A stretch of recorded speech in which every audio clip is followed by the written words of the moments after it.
Mga kapatid, may nangyari na naman na magpapabago sa balanse ng kapangyarihan sa buong mundo. Ilang minuto lang mula Washington hanggang sa puso ng Moscow, ganyan kabilis ang bagong sandata ng Amerika na ikinagilabot mismo ni Vladimir Putin. Hindi ito biro, hindi ito propaganda. Ito ay strategic reality na dapat nating unawain ng malalim. Naaalala nyo ba nung Cold War?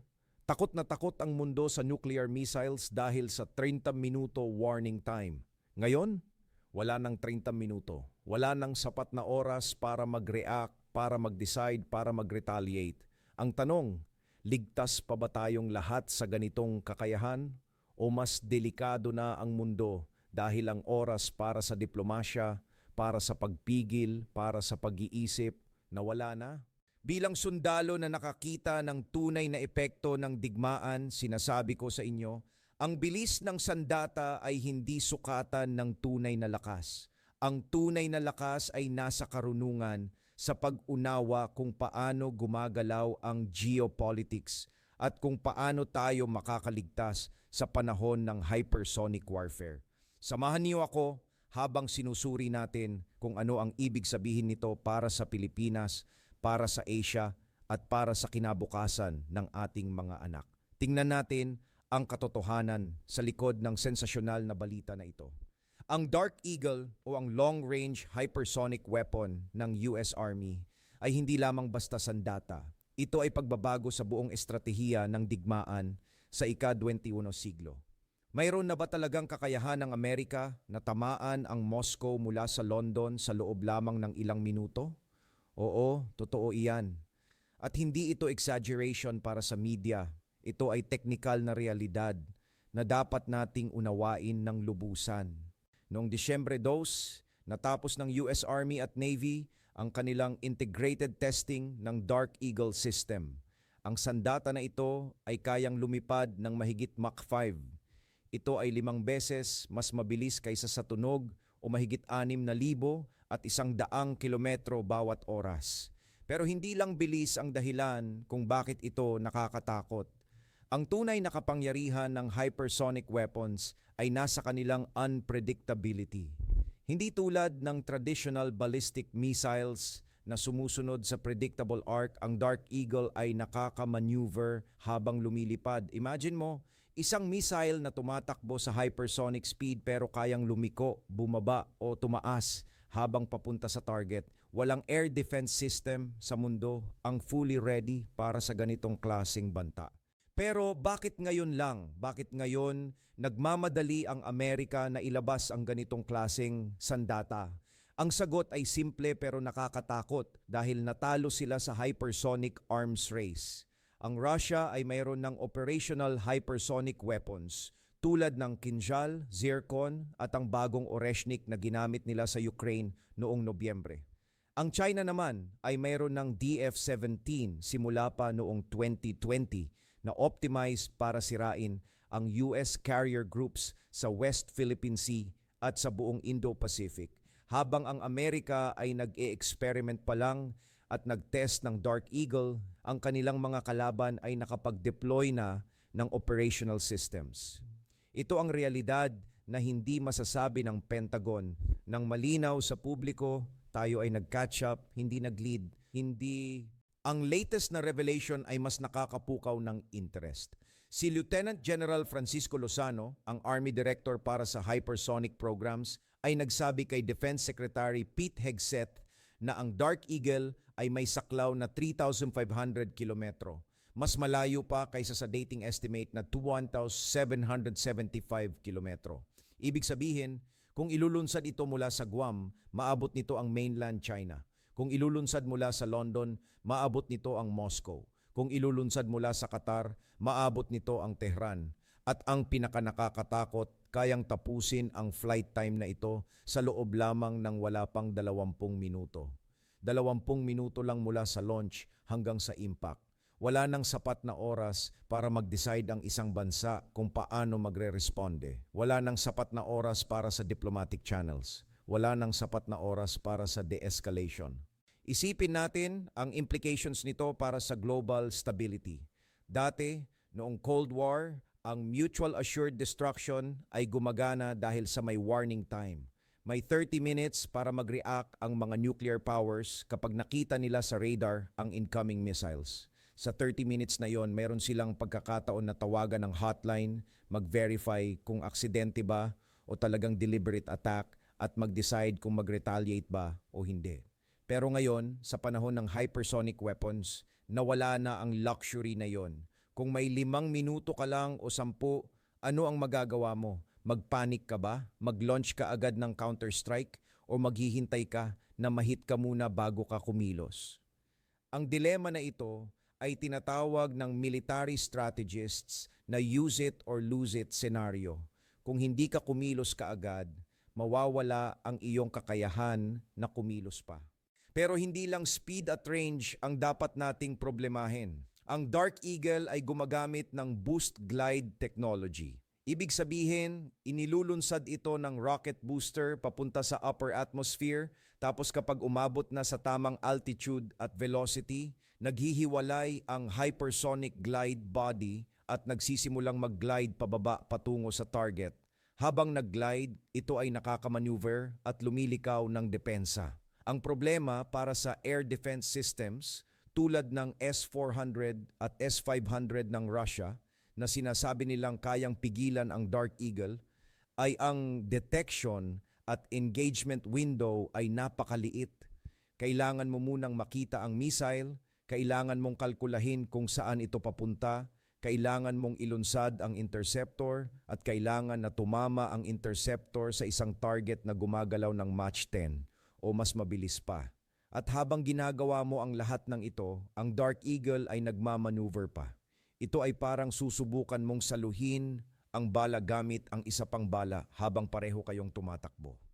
Ang Russia ay nag-claim na ang kanilang S-500 air defense system ay kayang harangin ang Dark Eagle. Pero kahit ang Russian military analysts ay nag-admit na capability to intercept ay hindi katumbas ng reliable interception. Para maging reliable ang interception, ng interceptor ay dapat substantially faster kaysa sa target. Kung ang Dark Eagle ay tumatakbo ng Mach 10 hanggang Mach 17, gaano kabilis dapat ang interceptor? At kahit mabilis ito, paano mo susundan ang isang target na randomly maneuvering habang nabalot ng plasma cloud dahil sa hypersonic friction heating? Ang plasma na ito ay nag-o-obscure sa radar signature ng missile, making it harder to track.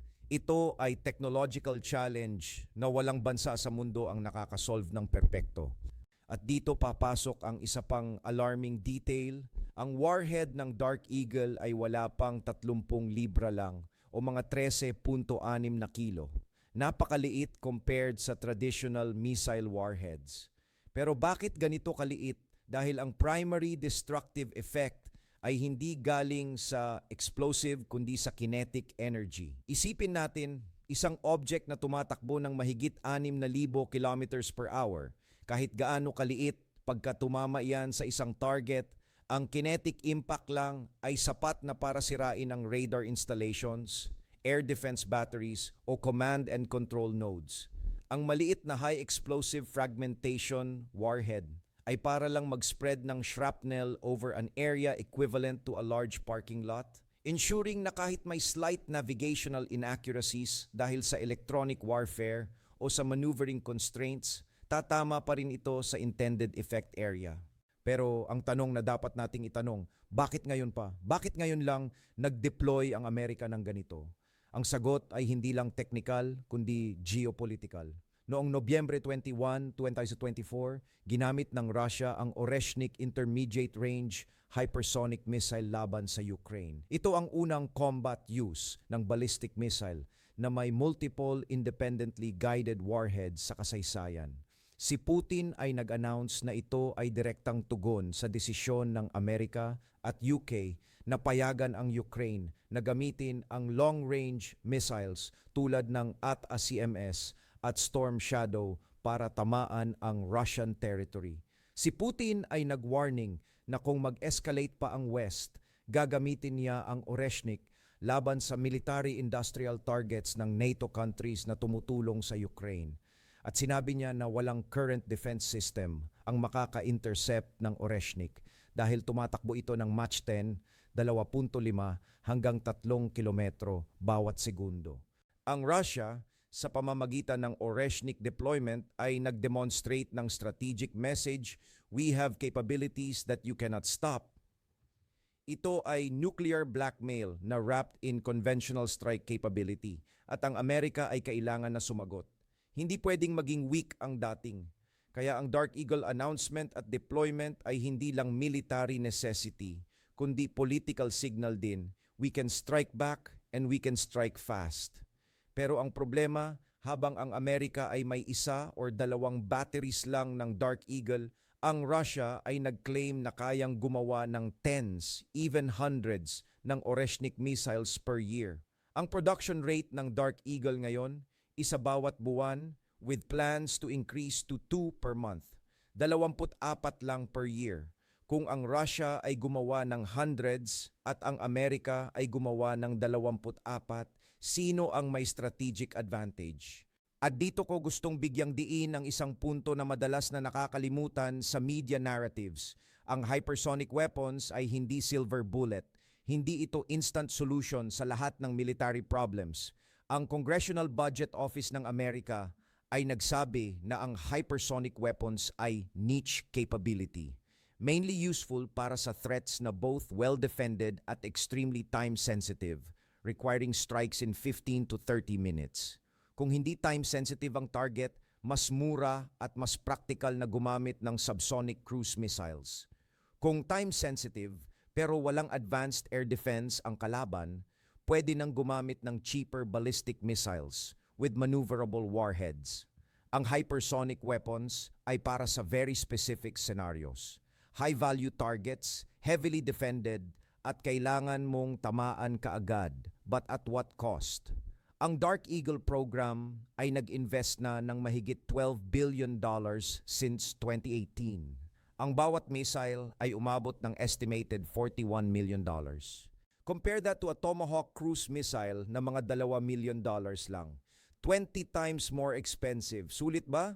Ang sagot ay depende sa strategic context. Para sa Amerika, ang priority ay deterrence at power projection.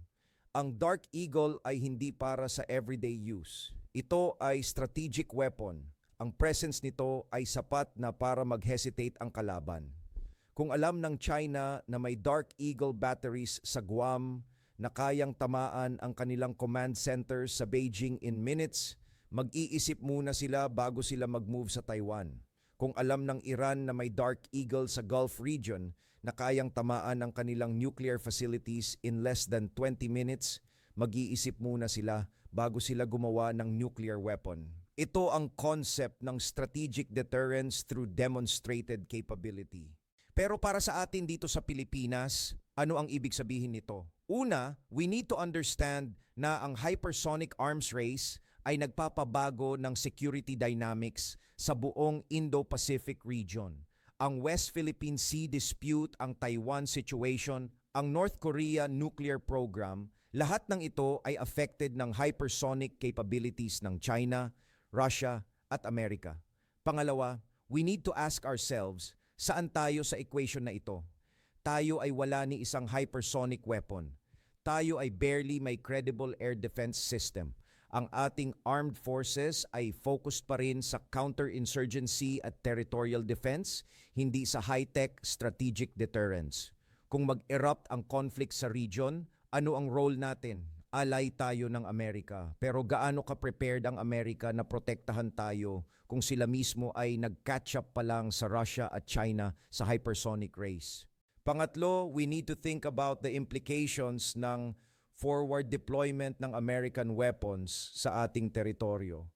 Kung mag-deploy ang Amerika ng Dark Eagle batteries dito sa Pilipinas, which is strategically located para sa strikes against Chinese targets, automatically, tayo ay magiging target ng China. Hindi na tayo neutral, hindi na tayo bystander, tayo ay parte na ng chessboard at ang mga piyesa ay high-stakes strategic weapons na kayang sirain ang cities in minutes. Ang tanong, handa ba tayo sa responsibility na iyon? Handa ba ang ating mga mamamayan na maging potential target dahil tayo ay nag-host ng American military assets na directly threatening China's security? At isa pa, ang destabilizing effect ng hypersonic weapons ay hindi lang military, kundi psychological din. Dati, ang nuclear deterrence ay based sa rational calculation. Both sides alam na kung mag-launch sila, magiging mutual destruction. Pero sa panahon ng hypersonic weapons, ang calculation ay nag-shift. Kung alam mo na sa loob ng 5 minuto, mawawasak na ang iyong command and control centers, ang iyong launch facilities, ang iyong strategic assets, bago ka pa man makadecide na mag-retaliate, ano ang gagawin mo? Ang temptation ay mag-launch ka ng preemptive strike. Mag-launch ka na habang mayroon ka pang pagkakataon. Ang senaryo na ito ay tinatawag na crisis instability. Ang perception na I need to strike first before they strike me ay mas tumataas ang likelihood ng accidental or miscalculated war. Ito ang tunay na danger ng hypersonic weapons. Hindi lang ang technical capability, kundi ang strategic psychology na kasama nito. Ang mundo ay nagiging mas madali na mag-trigger ng all-out conflict dahil ang decision-making time ay nag-compress na sa ilang minuto. Walang buffer zone, walang cooling off period, walang time para sa diplomacy. At sa ganitong environment, ang mistakes ay mas madalas mangyari. Ang false alarms ay mas delikado. Ang misunderstandings ay mas catastrophic. Kaya nga bilang Pilipino, bilang sundalo na nakakita ng realidad ng giyera, sinasabi ko sa inyo, huwag tayong ma-excite sa technological marvels na tulad ng Dark Eagle without understanding the broader implications. Oo, impressive ang capability. Oo, strategic advantage ito para sa Amerika sa short term. Pero ang long-term effect, ito ay escalation ng arms race, ito ay destabilization ng deterrence structures, ito ay pagtaas ng war risk sa regions na tulad ng Asia-Pacific kung saan tayo nakatira. At ultimately, tayo, mga ordinaryong mamamayan, mga sundalo na nasa front lines, ay magiging casualties ng strategic games na nilalaro ng superpowers. Ang Dark Eagle ay simbolo ng new era of warfare. Ang era na walang safe distance, walang assured defense at walang guaranteed time para sa rational decision making. Ito ay era kung saan ang victory ay measured in minutes at ang defeat ay permanent. Kaya ang tanong na dapat nating itanong ay hindi sino ang may pinakamabilis na missile, kundi paano natin maiiwasan na gamitin ang missiles na ito. Dahil sa huli, ang pinakamalakas na sandata ay hindi ang Dark Eagle, hindi ang Oreshnik, hindi ang DF-17. Ang pinakamalakas na sandata ay ang wisdom na huwag gumamit ng sandata. At iyan ang wisdom na desperately needed ng mundo ngayon.